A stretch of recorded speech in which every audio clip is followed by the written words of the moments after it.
Genesis 25. Abrahama o ile a nyala mosadi yo mongwe yo leina la gagwe e bego e le Ketura. Yena a mmelegela Simrane le Jokoshane le Medane le Mediane le Jishbage le Shuage. Jokoshane e bile tatago Sheba le Dedane, gomme ditlogolo tša Dedane e bile Bashure le Baletushe le Baleweme. Barwa ba Mediane e bile Efa le Efere le Enoko le Abida le Elda. Bao e bile ditlogolo tša Ketura. Abrahama o tlogeletše Isaka tšohle tša gagwe. Eupša ge a sa phela, o ile a fa barwa bao metlabo ya gagwe e bego e mmelegetše bona dimpho. Ka morago a romela barwa bao nageng yeo e lego ka bohlabela kgole le morwa wa gagwe Isaka. Abrahama o ile a tsofetše kudu, a na le mengwaga ye 175. Barwa ba gagwe Isaka le Ishmael ba ile ba mmoloka ka leweng la Makapela ka bohlabela bja Mamre, tšhemong yeo e bego e kile ya ba ya Efron, morwa wa Tsohare Mohete. E be e le tšhemo yela Abrahama a bego a e rekile go Bahete. Bobedi bja bona Abrahama le mosadi wa gagwe Sara ba ile ba bolokwa fao.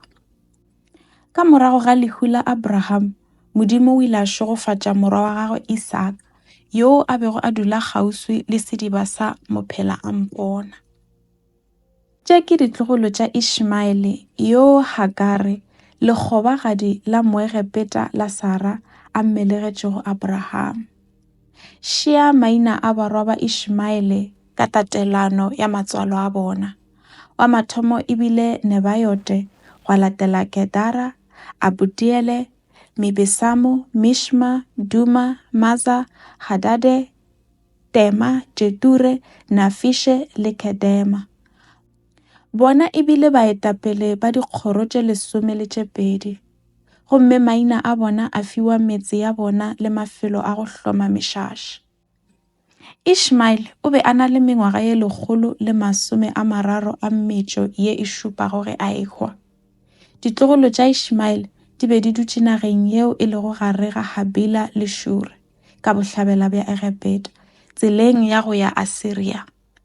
Bona ba ile ba phela ba hloile ditlogolo tše dingwe tša Abraham.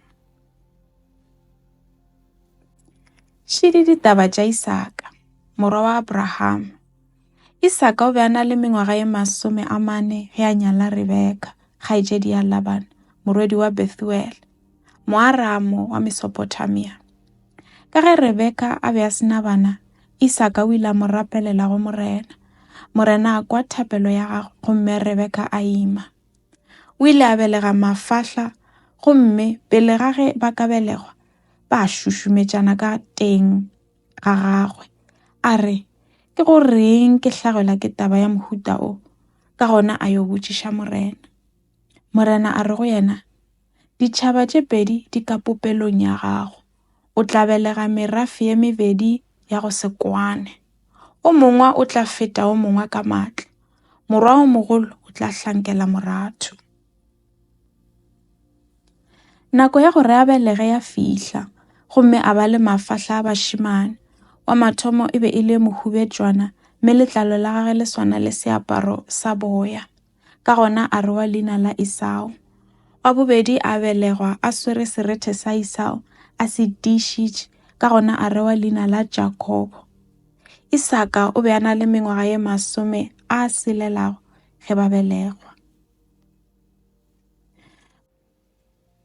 Bašimanyana ba gola, gomme Esau ya ba motsomi wa bokgoni, motho wa go rata bophelo bja lešoka. Jakobo yena ya ba motho wa go ikhomolela, wa go itlhwela gae. Isaka o be a rata Esau, ka gore o be a ipshina ka go ja diphoofolo tšeo Esau a bego a di bolaya. Eupša Rebeka yena o be a rata Jakobo. Ka letšatši le lengwe ge Jakobo a sa apeile setopša, Esau a goroga a tšo tsoma. O be a lapile kudu, gomme a re go Jakobo, ke dukologa ka tlala, a ke fologetše selo seo se sehubedu. Ke ka moo a ilego a rewa leina la Edomo. Jakobo a mo fetola a re, nthekišetše tokelo ya bogolo bja gago pele.